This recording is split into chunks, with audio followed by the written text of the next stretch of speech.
From the UNC Hussman School of Journalism and Media, connecting Carolina's campus and community, this is Carolina Week.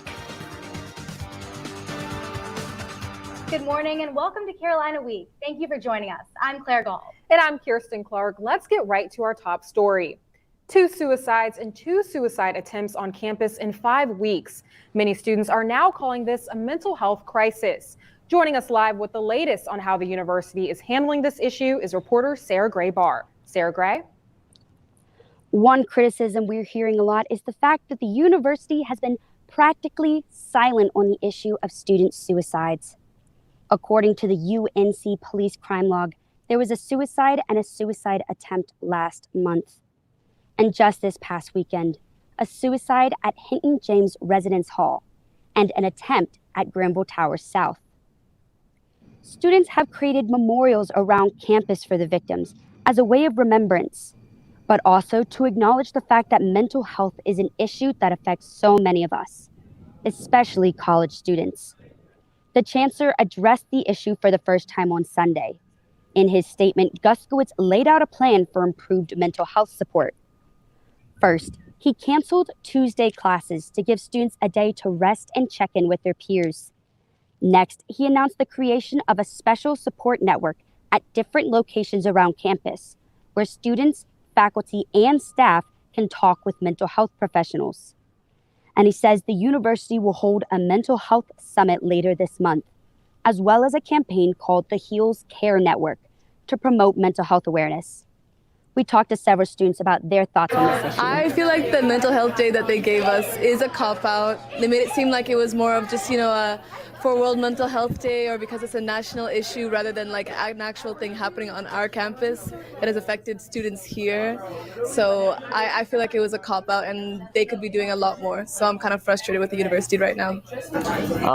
I feel a little uncomfortable about it because I feel like the university hasn't given the proper resources to not only the students, but also the professors on what to do. And I think it was kind of weak by them to give just Tuesday off. Because I feel like, why would you have the next day they have to go to class, but Tuesday they don't have to go to class? It's just a bit strange for me, and I feel a bit uncomfortable about it, and I feel like it was just kind of weak on their part. I feel like the university should be doing more for mental health, and especially by making their resources more accessible, because I feel like a lot of people don't know what there is, and they should also.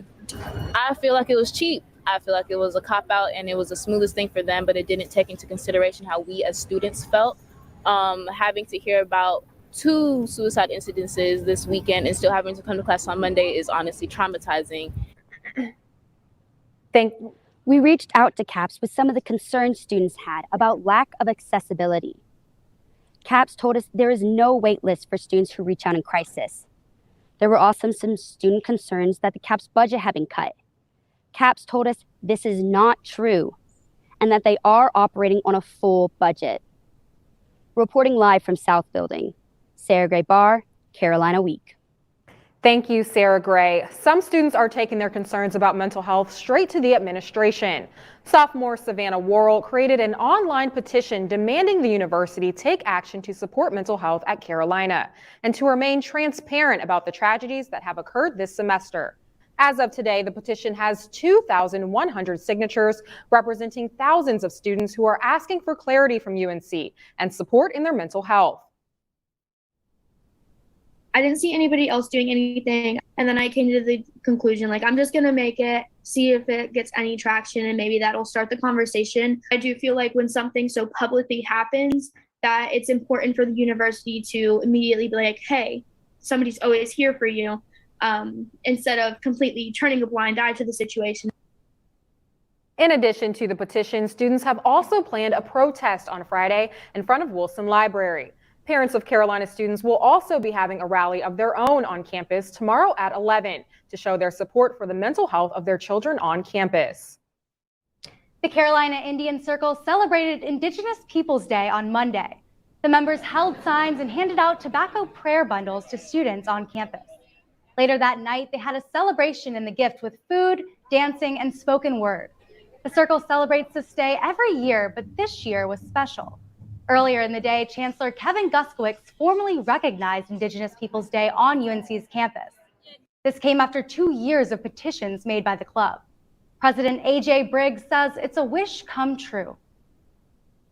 We all have worked so hard, like all of us sending out the position and like creating it. It's just been like a kind of like a breath of relief of like, oh, they see us. Only 10 states formally celebrate Indigenous Peoples Day instead of Columbus Day. North Carolina is not one of those states, although Governor Cooper has made proclamations recognizing it each year. 17 months after graduating, the class of 2020 finally got their commencement ceremony. UNC welcomed the former students back to campus for a ceremony at Kenan Stadium to make up for their spring 2020 graduation, which was canceled due to COVID. They had a weekend full of festivities, including the bell tower climb on Friday and the football game on Saturday. Legendary basketball coach Roy Williams gave the commencement speech on Sunday and received a standing ovation. 1 year ago, we were in the middle of the presidential election. Well, now it's time to choose who will lead right here in Orange County.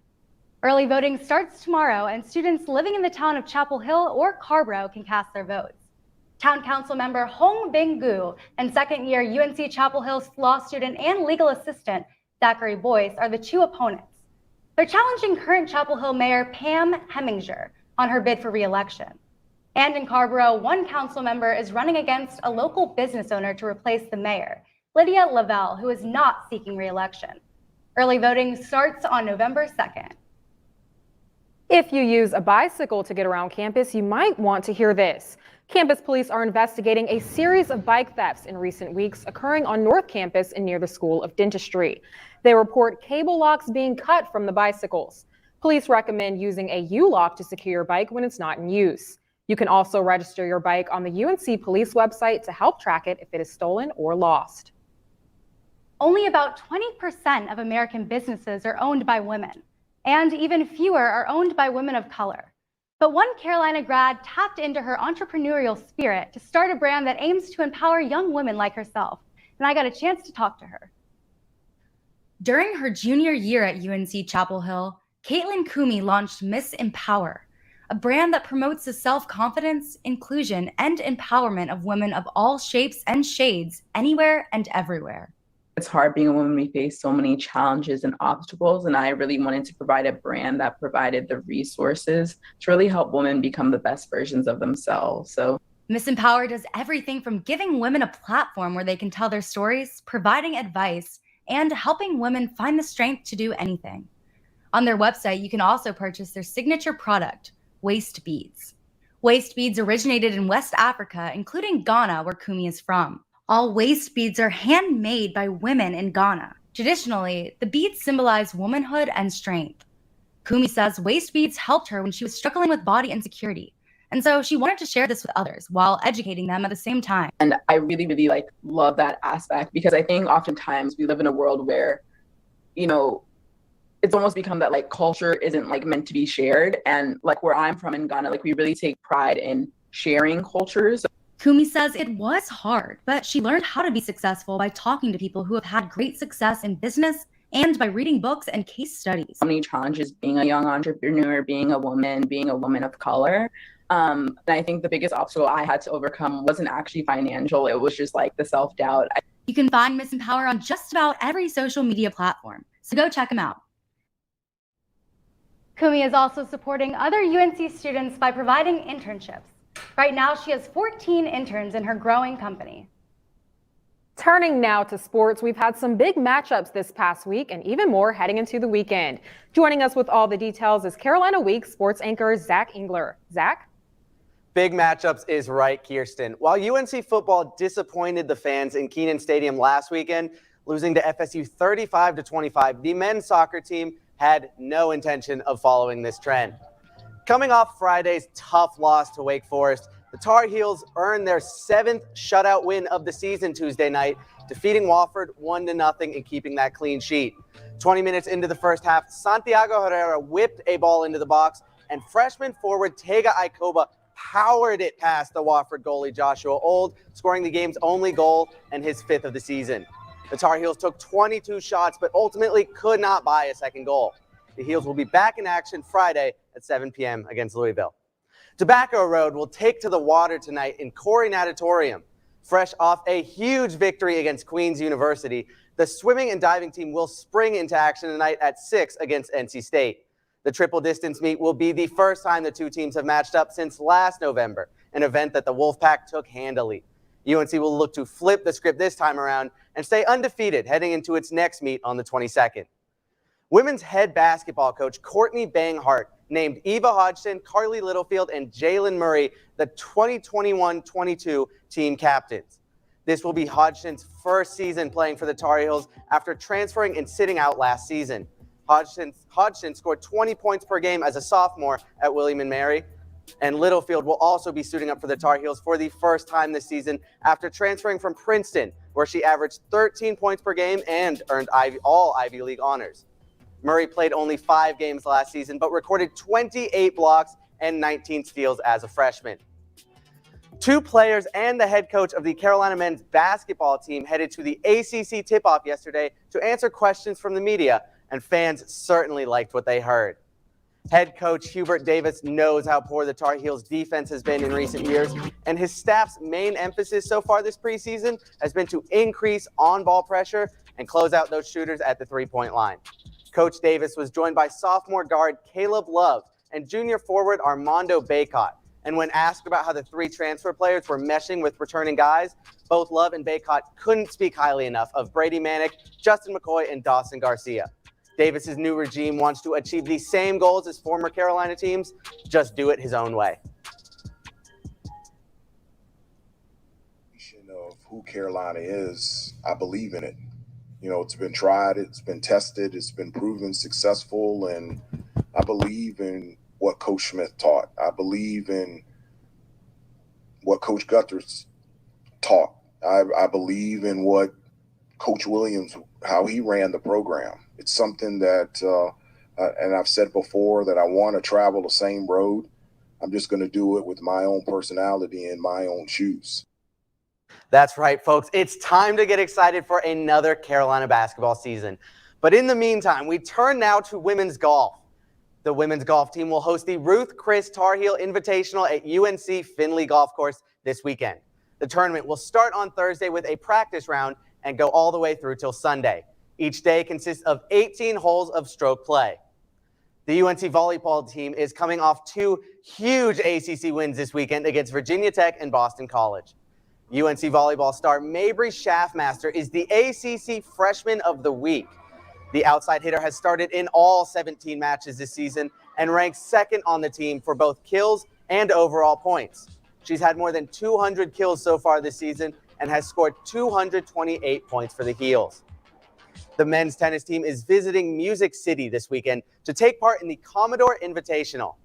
UNC is off to a strong start this season, with doubles teams taking the title at the Bonk Invitational and the Elon Fall Invitational.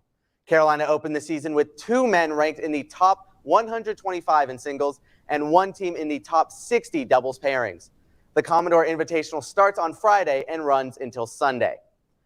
The Tar Heel cross-country teams have a busy weekend ahead of them. The women will travel to Tallahassee on Friday to compete in the Florida State University Invitational. This meet doubles as the pre-nationals race. The Carolina men's cross-country team will also be running on Friday, but in Madison at the University of Wisconsin for the Nutty Comb Invitational. These will be the last meets for the Heels before the ACC Championship at the end of October. UNC Cross Country has finished first in every meet this season so far. And not only did they finish first in every meet this season, but UNC women's cross country team is ranked 12th in the nation with the help of a top recruiting class. Our Caitlin Schmidt talked to one runner in particular who has already left her heel print on the team. First-year cross-country runner Bryn Brown holds the high school record for the fastest 5,000-meter race in the state of Texas, but she only started taking running seriously during her sophomore year of high school, when she quit soccer. Sophomore year, I started to take off a bit, made the 2 national cross-country meets, and then won a state title my sophomore year in the spring, and then just kind of kept the ball rolling throughout my high school career. By her junior year, Brown was shattering records, and UNC cross-country coach Dylan Sorensen went to watch Brown race in the national championship meet. The gun went off, and she fell right on her face. She slipped and fell. And then she got up and actually displayed remarkable character by fighting and grinding the whole way to finish, I think, 19th place in that meet. Now racing in Carolina Blue, Bryn gets to experience the East Coast terrain, which is a lot different than the flat and hot Texas courses. I think my first ever college cross country race, I really got to enjoy, like, finally that true cross country experience. It was gritty. The footing was bad. There were some hills. She made her Carolina debut in the Battle of Beantown up in Boston and clocked a 16:53 first place finish. I felt awesome about halfway through the race, and I started gradually building into that last mile. And I remember making a pretty big move on the hill in that final mile and ended up, winning the race. Brown displays raw talent and grit on the course, two traits that this new era of UNC cross country has in every single one of its athletes. I'm Caitlin Schmidt reporting. Bryn and the rest of her team will be back on the course this Friday in good old Tallahassee to take on the FSU Invite. That does it for sports. Tune into Sports Extra on Friday for a weekend preview of Carolina athletics. Thanks, Zach. Tomorrow is the opening day for the largest event in North Carolina, the State Fair. After skipping a year, fairgoers are gearing up to participate in this October tradition. Reporter Steven Schlink got a sneak peek at all of the preparations. Vendors getting ready, rides being set up, and livestock pens being prepared. It can only mean one thing: the North Carolina State Fair. The fair is expected to have many of the same attractions as it did pre-COVID, and in order to pull it off, officials have added some recommendations to help keep fairgoers safe. And we do encourage our fairgoers to be vaccinated. And when you're on the fairgrounds, if you cannot socially distance, or if you go inside a building, we do encourage you to wear a mask. This is in addition to adding hand washing and sanitizing stations to various places on the grounds. They also implemented some new technology. Most of our buildings have had bipolar ionization filtration systems added. It just adds on technology to our current air filter system that helps clean the air. With that, fair officials say they are expecting a high turnout this year for reasons this year's theme perfectly describes. Our theme this year is worth the wait, and we do feel that the 2021 fair is worth the wait. The North Carolina State Fair runs from tomorrow through October 24th. You can find your tickets at the gate, online, or at your local Circle K. And this Friday only, you can get a discount on admission when you present your student ID. In Raleigh, Steven Schlink, Carolina Week. Stephen tells us that although there is no vaccination policy or mask policy at the fair, organizers stress that if you aren't feeling well, you need to stay home. Yeah, Claire, that's great advice. And we at Carolina Week want to thank you for joining us. We wish you a safe and happy rest of the week, and we leave you now with a special piece from reporter Devontae Anthony.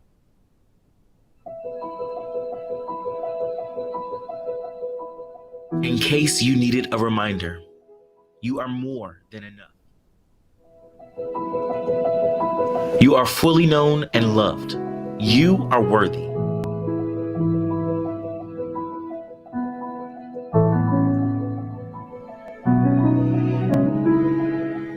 You matter. You are necessary.